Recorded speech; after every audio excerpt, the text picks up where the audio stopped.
Ladies and gentlemen, I am a witness to British support to Pakistan for at least 10 years as my service to the people of Punjab as Khadme Punjab.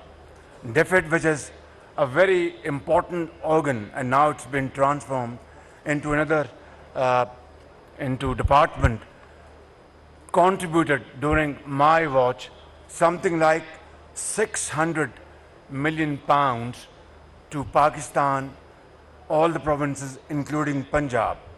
And we really benefited hugely from this program. It was about primary education, it was about mother-child health care, and many other interventions. And one of the most memorable contribution was, it was called Punjab Skill Development Company. It was not about brick and mortar. It was not about building buildings or buying machinery. It was about investment in the students, girls and boys, who were empowered through skill training in various trades.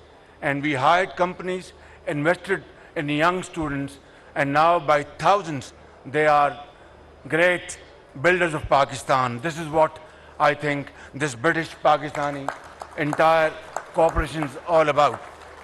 Finally, I would say that it's our great pleasure to resolve. I spoke to Prime Minister Boris Johnson last week, and we have resolved to bring our two countries together and closer in trade and business, and we are expecting a delegation from Britain very soon.